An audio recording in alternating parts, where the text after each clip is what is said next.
冷战第3天，宋回在群里发了订婚请柬，落款不是我的名字。推开宴会大厅的门时，我忍不住问系统最新好感度是多少。冰冷的金属音响起，宿主宋回对您的好感度为99%，恭喜，您的攻略即将成功，是吗？可是宋回马上就要和另一个女孩订婚了。想到这，我不禁觉得古怪又恍惚。3天前，少年上一秒还皮笑着钻到我怀里撒娇，问我什么时候给他一个法律意义上的名分，下一秒收到一条短信，就猛地推开我，头也不回地离开了。被娇宠惯了，我下意识觉得宋回一定会来哄我，所以不想主动破冰，可没想到却等来了他和别人订婚的消息。哟，宋哥，真嫂子来了！人群中不知道是谁喊了一声。宋回连眼皮都没抬，一只手夹着一抹猩红，另一只手有一搭没一搭地捏着女孩的腰。女孩被撩得面色潮红，活像是没骨头似的跨坐在他腿上，娇俏地朝我打着招呼。原来你就是陈淼，阿回的小叔呢？他不是一向很喜欢你，怎么没和你一起来啊？因为宋回突然加重的手劲，女孩的尾音带了一丝不易察觉的呻吟。旁边的朋友兴奋地鼓掌欢呼，我们京城浪子宋哥终于回来了。之前宋哥和嫂子在一起，不能抽烟，不能喝酒，最刺激的也就是拉拉小手，我他妈都快怀疑宋哥改吃素了，甚至还有人猥琐地打量着我。嫂子，愣着干嘛？过去呀！3个人不是更有意思？你说是吧？宋哥从我进屋那一刻起，宋回终于说了第一句话，漫不经心却极尽嘲讽。他人尽可夫，老子嫌脏。我从来没想过，只要我不松口，那个宁愿默默忍到眼眶发红，也绝不碰我一下的桀骜少年，会当着这么多人的面说出这种话。化妆师走过来，喊走了女孩。宋回随意扯了扯已经被揉皱的西装外套，露出脖颈上的暧昧青紫。虽然我不知道哪里惹到你了，但算我错了，先回家好不好？我走上前，赌气似的用指腹狠狠搓着那些刺眼的痕迹，却怎么也搓不掉。恋爱1年半，无论我和宋回之间发生多大的矛盾，只要我主动服软，所有一切都可以一笔勾销，屡试不爽。宿主请注意，攻略对象好感度即将满格，攻略任务即将完成。5、4、3，我暗暗松了一口气，心头不禁涌上些委屈。死宋回，回去你就等着把搓衣板跪烂吧！我要亲自下厨，做一堆好吃的，全给旺财吃，让你在旁边看着，还不准流口水。系统的倒计时戛然而止，略带跛茧的手狠狠握住我的腕部，红了一片。家，宋回冷笑一声，陈淼，你真的想过和我有个家吗？我心一沉，你在说什么？别演了。008号 SSS 加攻略者，从无败利，是你吗？姐姐，明明是极温柔的语气，却让人不寒而栗。宿主请注意，攻略对象的好感度正在急剧下降。97%、90%、80%、60%，警告！你已处于电击惩罚边缘。宋回把我甩在沙发上，暴躁地解开领带，用下巴点了点大门，示意让兄弟们都出去。直到空旷的房间只剩我们2个人。攻略过的188个男生中，你都对谁付出过真情？还是说全都是演的？你和他们上过床吗？到时候也会像离开他们一样，毫不留情地离开我，是吗？什么188？什么狗屁上床？宋回是我的第一个攻略对象啊！我从沙发坐起来，尝试去拉他的衣袖。阿回，我从来没想过离开你，所以你承认自己是攻略者了。宋回甩开我，笑意冷淡。陈淼，你这个骗子，我凭什么相信你？辜负真心的人要吞1万根银针。系统的警报声震耳欲聋。宿主，攻略对象的好感度已经跌破50%，即将进行电击惩罚。电流不知从哪里接入，迅速流经4肢百骸，整个躯体像是被放在了火架上，血液沸腾着被耗干。我想要蜷缩起身子，却不受控制地抽搐起来。阿回，阿回，人在处于危险绝望的境地时，会不由自主呼唤自己最亲近的人的名字。可我忘了，我最依赖的人，恰恰是给我带来痛苦的源头。姐姐，宋回俯下身，轻轻撩起我的发丝，心情有些扭曲的欢愉。你这不是活该吗？不知过了多久，冷汗风干在皮肤上，意识逐渐清醒。宋回推门进来，蹲下，掰正我的脸，打开热点新闻，强迫我睁大眼睛。视频中，女孩穿着洁白的纱裙和男生拥吻，底下坐着的是各界名流，他们一起祝贺着这对璧人。所有人都打扮精致，脸上洋溢着幸福的微笑，更衬得我狼狈不堪。京城太子爷宋回有了昭告天下的未婚妻，那我是什么？陈淼，要么被系统抹杀，要么做我的地下情人，永远陪在我身边，选什么？如果我没记错的话，刚刚你可是说从来没想过要离开我。宋回西装笔挺，站起身，居高临下看着我，似乎已经笃定了我的答案。宋回，我不可置信的喃喃自语，腹中翻腾的恶心感挥之不去。宿主，攻略对象的好感度正在上升，已达70%，建议您选择情人，利于好感度的提升，免受电击之苦。大概是我沉默了太久，宋回默认了我的选择。手指拉住我的内衣扣，轻轻一勾，唇瓣从我嘴角擦过。我如梦初醒，反手甩了一巴掌，捂住衣服，惊恐地看向窗外。虽然明知道这是单向玻璃，外面的人看不到里面的光景，羞耻感还是蔓延遍全身。宋回用舌尖抵了抵被打的位置，不怒反笑，捏住我的下巴。姐姐，008号，你的组织没有教过你吗？不要惹恼自己的攻略对象。宋回，我不做情人。我盯着他，终于找回自己的声音，一字一顿。男人的笑容僵在脸上，血色退得一干二净。你宁愿死，也不想和我在一起。陈淼，你他妈的是不是从来就没爱过老子？随着桌上的瓷器被打碎在地，我勉强挤出微笑，随便你怎么想吧。宋回，订婚快乐，我们结束了。宿主，攻略对象对您似乎有误解，你为他付出这么多，就这样放弃，舍得吗？我嚼着薯片，在心里轻轻应了一声。我了解宋回，他从小被众星捧月长大，高傲又自负，对于自己认定的人和事，有种近乎病态的偏执。他听不进去我的解释，也不愿意信我，更何况他已经订婚了，是有妇之夫，相当于断了我和他之间最后一点念想。道德和尊严都不允许我再做出任何挽留的举动。体面的离开，也许已经是我们两个最好的归宿。现实世界中，我是孤儿，习惯了颠沛流离、无人关爱、无人尊重的日子。直到遇见宋回，我们两个同时把手伸向当初还是流浪狗的旺财的那一瞬间，我心里只有一个念头：喜欢狗狗的人，再差能差到哪去？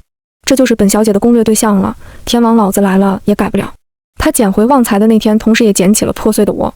宋回大概不知道，我堵上一切后路，才换来攻略成功后可以留在这个世界陪他的机会。一生一世，两人三餐四季。阿回，我曾经真诚的渴望和你有个家，明明已经99%了，明明只差最后一点点了，明明我已经想好在你求婚那天说什么了，你却和别人订婚了。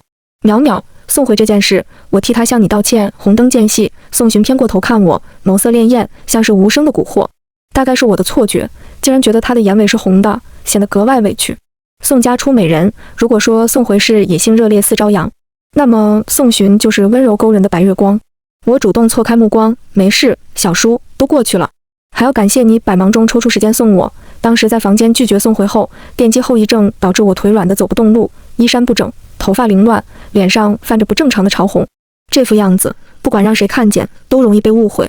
可我来到这个世界之后，一心扑在宋回和工作上，几乎没有时间交朋友，连个要好的同事都没有。在脑子搜刮一圈，最终只能当着宋回的面，硬着头皮打给他小叔，宋家的实际掌权人宋寻。陈淼，省省吧，我小叔是大忙人，连我的订婚宴都没时间参加，脱离了我女朋友的身份，你凭什么觉得他会理你？1个月后我会结婚，你会死，在这期间后悔了就来求我，我的耐心有限，别让我等太久。宋回高傲地扔给我一张房卡，踩着皮鞋离开了。正当我心灰意冷，准备挂电话时，对面传来低沉的男声：淼淼，我在。小叔，走错路了吧？这不是我订的旅馆。我指了指车窗外冷冷清清的独栋别墅，也不知道谁会住在这种远离市中心、鸟不拉屎的地方。真是人傻钱多。淼淼，这是我家。哦啊！在我惊讶的目光中，宋寻已经帮我打开车门。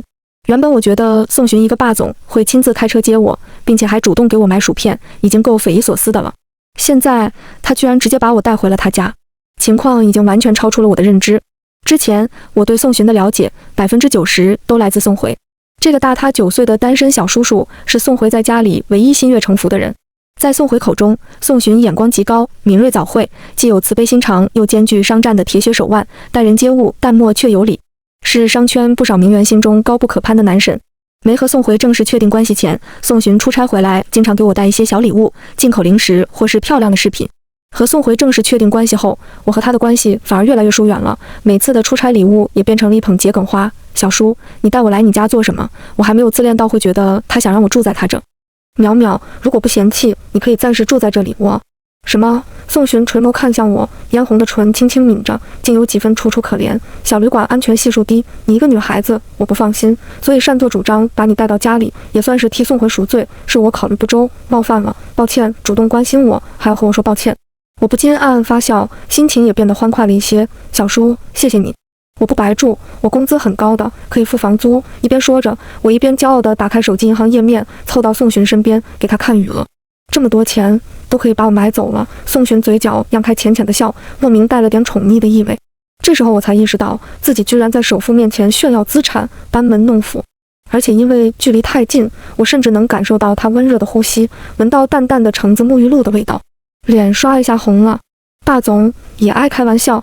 系统找上我，宿主攻略对象的小叔看上去对你很好，要不换个人追求？我在心里回道，你知道我已经没有更换攻略对象的机会了，除非你对宋回的好感度降为0，到时候你关于他的全部记忆将被抹除。系统默默帮我补全了下半句话，然后我们都默契的没有再开口。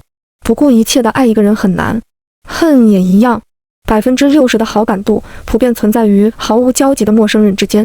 宋回最暴怒的时候，对我的好感度是30%，降到0%，甚至要比达到100%更难。而且，我真的舍得忘掉宋回吗？上学时，一向少爷脾气、自持金贵的他，会为了我逃课翻墙去买姨妈巾。工作后，他在雨夜跑遍大半个城市，只是因为稍迷糊的我随口嘟囔了一句想吃校门口的烤地瓜。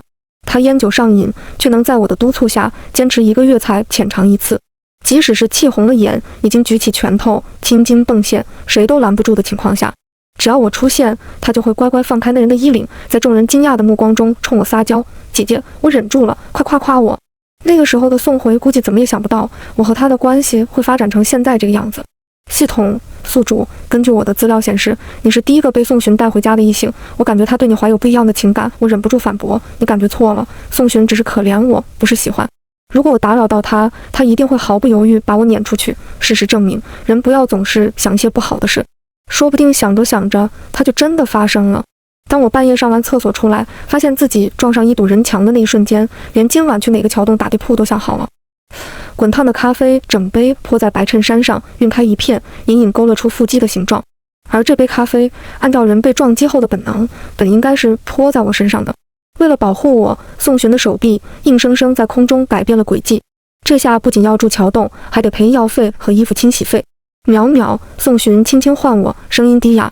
好疼！昏暗夜光下，宋寻把咖啡杯放到旁边桌上，微微弓起身子，抬起湿漉漉的眸子看向我。我反应过来，上前一步扶住面前的男人，把他送回卧室。羞愧感后知后觉涌上来。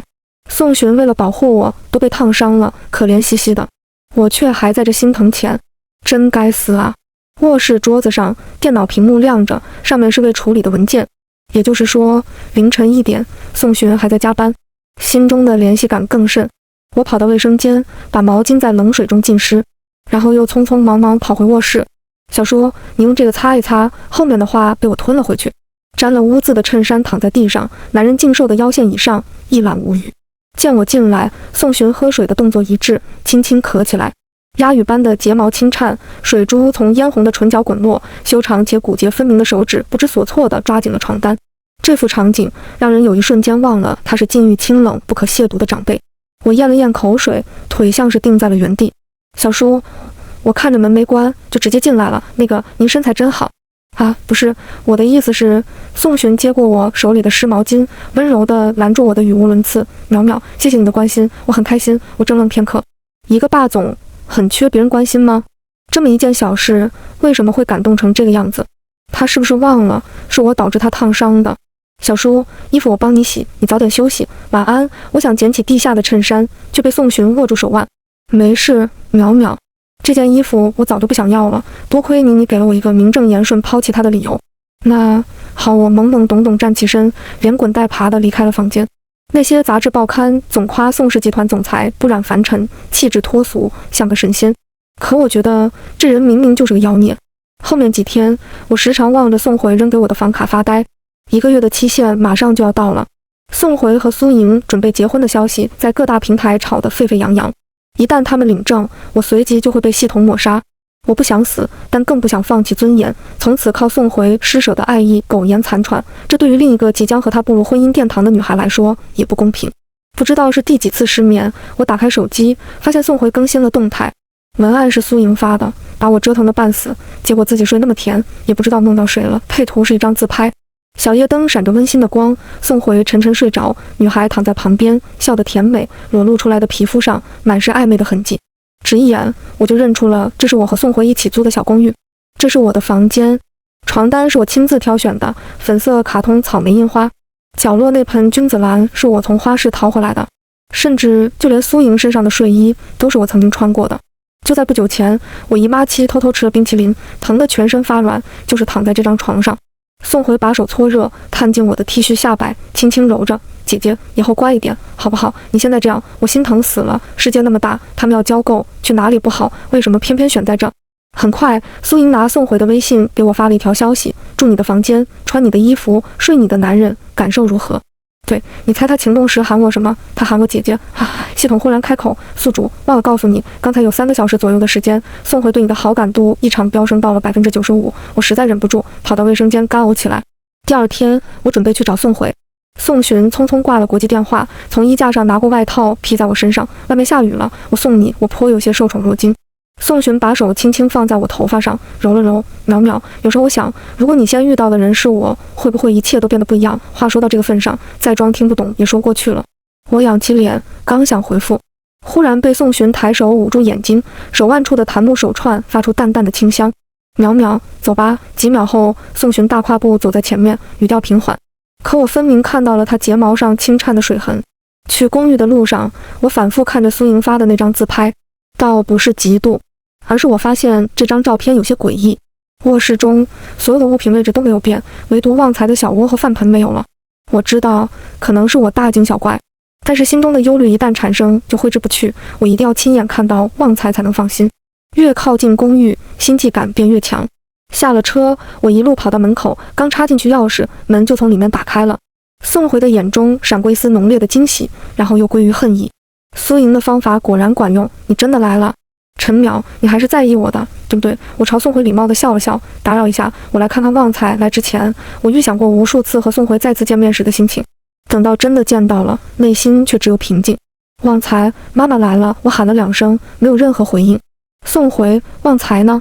外面下雨了，他不在家，还能在哪？苏莹夸张地捂住嘴巴，瞪大眼睛。你说那只丑狗，它咬我，被阿回赶出去了。反正本来就是流浪狗，现在也只不过让它回到真正该待的地方而已，赶出去了。我情绪激动地拽住宋回的领子，不想要它了，为什么不喊我过来接它？你明明知道旺财怀孕了。外面炸开一声惊雷，宋回就着我拽他的姿势，懒懒靠在墙边。一条破狗也值得你紧张成这样？陈淼，你还是关心关心自己吧。情人那件事，你考虑的怎么样了？一条破狗，当初就是因为无数过路人中，只有宋回把流浪的旺财捡回家，眼底尽是怜惜，我才下定决定选择他做攻略对象。我缓缓松开宋回，像是在看一个陌生人。他自知失言，神情有些懊恼，却依然恶狠狠地逼近我。陈淼，不妨告诉你，不管你选什么，我都不会让你离开我。我不会娶苏莹，也不会娶你。我不会让你死，也绝不允许你离开这个世界。我要你永远记住我，永远眼里只有我一个，哪怕是恨，这是你欠我的。宋回，我扬起浅浅的微笑，像之前恋爱时一样温柔地看着他。是我欺骗在先，所以就算你不信我，和别的女人在一起，我都不恨你。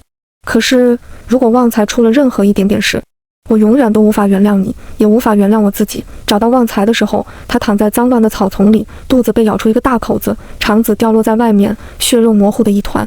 也许是他素未谋面的宝宝。旁边是我和宋回一起给他缝的布偶娃娃，已经被血液浸透，看不出原本的模样。监控中，旺财一直都在朝家的方向污名，直到咽下最后一口气，眼睛依然看的是家的方向。宋寻及时扶住我摇摇欲坠的身体，宋回脸上终于出现了慌张的神色，嘴唇不住的颤抖。姐姐，我不知道，我只是想你了，想让你来看看我，所以听苏莹的话，把旺财赶出去几天。我没想到会发生这种事。第一次见到旺财时，我觉得他和我很像，无父无母，无依无靠，面对外人时，举手投足间都透着一股老娘天下第一的拽劲，又拼又凶，就连比他大的狗都不敢近他的身，在别人看不到的角落，却又蜷缩成小小的一只，独自舔舐伤口，脆弱、无助、渺小。这样的旺财看似凶残，但只要你对他稍微好一点点，他就恨不得对你掏心掏肺，把自己贫瘠的一切全部献祭。狗狗只会爱把它捡回家的人。我和旺财一样，对宋回曾抱有至死弥他的依恋，可太浓烈的爱，奋不顾身的追求，到最后到底爱的是这个人，还是爱的是在爱情中勇敢努力的自己？抱住旺财冰冷身体的那一瞬间，我的眼泪瞬间决堤。旺财，妈妈来了。抱歉，妈妈来晚了。宿主，检测到你对攻略对象的好感度降到0点，可以选择更换攻略对象。我抬起头，看着为我撑伞的宋寻，原原本本把系统的话向他复述了一遍。小叔，你愿意成为我的新攻略对象吗？系统，宿主，你这样很危险，没有人会主动想成为攻略对象，你只有这次机会，请好好把握，立即停止泄露行为。宋回也拦在我面前，看着宋寻，小叔，别答应他。他之前有过188个男人，他很会演戏的，这样的人配不上你。宋寻的拳头落下，宋回被打得歪倒在地，嘴角流出血水。男人牢牢扣住我的腰，把我整个人圈在怀里。淼淼，我愿意。他说的话，我一个字都不信。我只相信你。系统，更换攻略对象成功，攻略任务完成。恭喜宿主打破最快攻略记录。由于好感度降到0点，关于宋回的记忆正在为您消除，过程也许会有点痛苦。意识消失的前1秒，我轻轻开口：“小叔，带我和旺财离开这。”苏莹视角，他目送宋寻抱着昏迷的陈淼离开，慢悠悠走到宋回身边。还活着吗？刚刚那一拳，他亲眼所见。宋寻用了10足10的力气。宋回冷冷瞥了他一眼，挣扎着起身想要追出去。苏莹倒也不恼，依旧笑吟吟的。宋回，你表现不错，可惜半路杀出一个宋寻，我的计划还是失败了。宋回停住脚步，回头看着他，眼神凶狠又迷茫。你说什么？我确实是系统，陈淼确实是攻略者，这一点我没骗你，只是我并不是陈淼的系统，而且我的任务就是破坏陈淼的攻略计划。苏莹捂住嘴笑起来，眉梢尽是得意。188个男生是我瞎编的，其实你是陈淼的第一个攻略对象，不仅如此，你还是他的初恋。宋回掉头冲过来，紧紧捏住他的肩膀，恨不得把骨头捏碎。苏莹，你骗老子是不是？他是机器，感觉不到痛，笑得更开心了，真有趣。我说的假话你信，我说真话你反而不信。宋回，就连宋寻都知道，优先选择相信陈淼。你作为他的男朋友，却对他没有最基本的信任，一条短信就把你骗得团团转，搞得我任务进行得太顺利，都有点飘了。别说了。宋回眸子染上血色，朝他吼道：“为什么不说？反正我已经失败了，也绝不会让你好过。”苏莹眨眨眼，你知道吗？陈淼攻略成功后，并不会像我说的那样永远消失，他会留在你身边，一辈子和你在一起。因为他和系统做了交易，放弃了更换攻略对象的机会，放弃了奖金，也放弃了生活了20多年的世界。他真的很爱你，也很信任你。宋回瞪大眼睛，像是瞬间被人抽走了全身的力气，整个人垮了下去，喃喃自语：原来他愿意留下来陪我。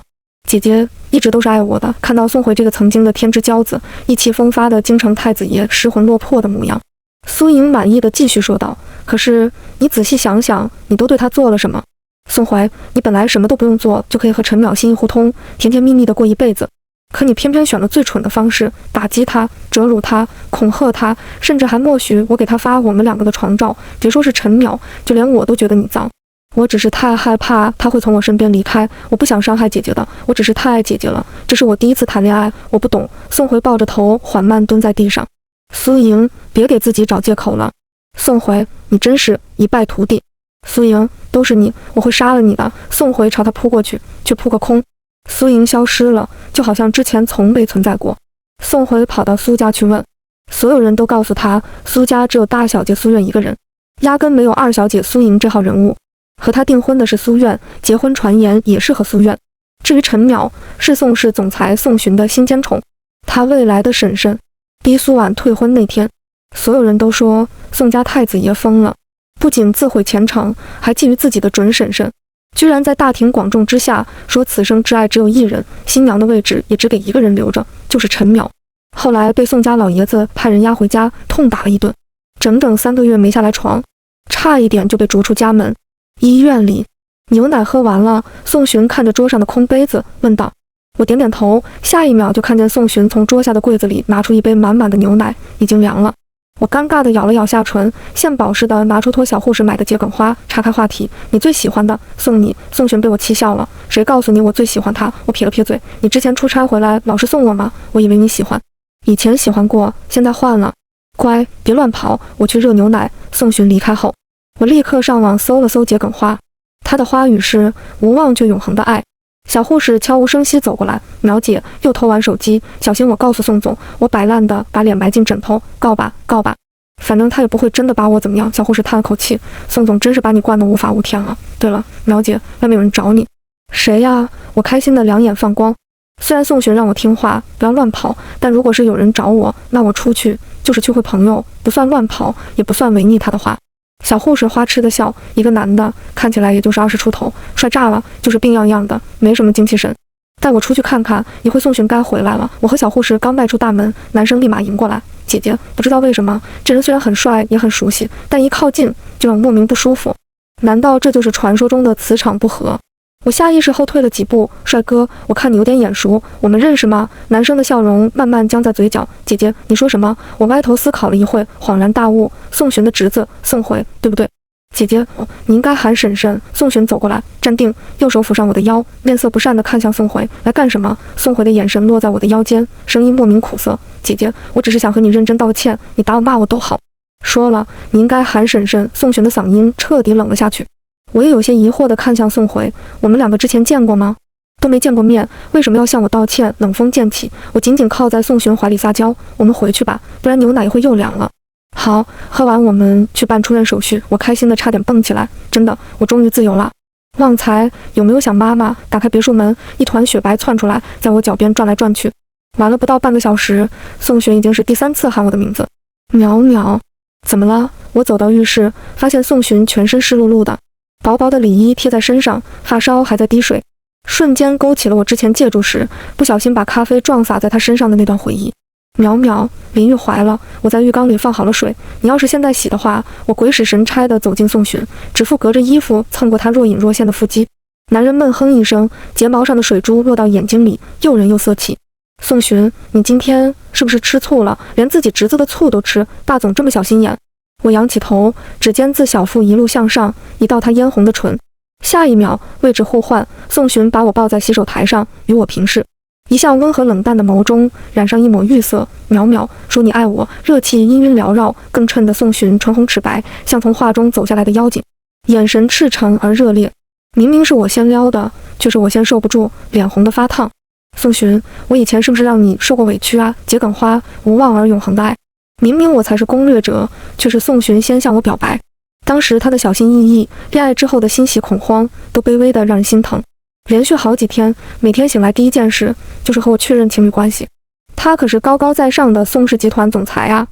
淼淼，这不重要，我想听你说爱我。宋珣，我爱你。细细碎碎的吻，从锁骨、下巴一直到唇角。阵地也从浴室转移到了落地窗前、沙发上、毛毯上，最后是床上。第二天，我睡到日上三竿，醒来时忍不住感慨，这个男人也太难哄了。他要是天天吃醋，我天天这么哄，腰迟早得废。匆匆扒了2口饭，宋珣洗碗。我和旺财穿着亲子装下楼，打开大门后，看到了站在外面的宋回。刚刚还活蹦乱跳的旺财忽然变得凶神恶煞，朝宋回狂吠，拉都拉不住。宋回的瞳孔仿佛都变大了，脱口而出：旺财。哎，你怎么知道他的名字？旺财，这是爸爸的侄子，你礼貌一点。宋回上前了一步，似乎是想摸摸他，半途又把手收了回去。真的好像什么？宋回摇了摇头，没什么。他看了看身后的别墅，又看了看我，面色惨白。你和小叔快结婚了？我递给宋回一张请柬，这是我和你小叔初步选好的请柬样式，还没来得及发，你是第一个。虽然呢，我确实年轻又貌美，但你以后还是要改口叫婶婶，不然我家霸总又要吃味了。宋回静静盯着请柬上我和宋珣的名字，声如蚊呐。姐姐，这些原本都是属于我的。你说什么？没有。宋回抬起头，朝我微微笑了一下。姐姐，祝你幸福。他站在原地好久，眼睛一眨不眨地盯着我，仿佛要把我的模样深深刻在脑子里，然后轻声说了句再见。从此以后，我再也没见过宋珣这个古怪的侄子。后来无意中问起来才知道，他去山区支教了。和我说再见的那天是他23岁的生日，结婚典礼上他没来。时间久了，我已经完全忘了这号人物。再次听到消息，是他为了救一条流浪狗死于山体滑坡。我跟着宋珣一起去吊唁，那天正好赶上我生理期，宋珣死死盯着我，生怕一个看不住，我就跑去偷偷吃冰淇淋。最后临散场时，有长辈说宋回是个玩世不恭的2世祖，死有余辜。但我想，一个喜欢狗狗的人，再差能差到哪去呢？晚安。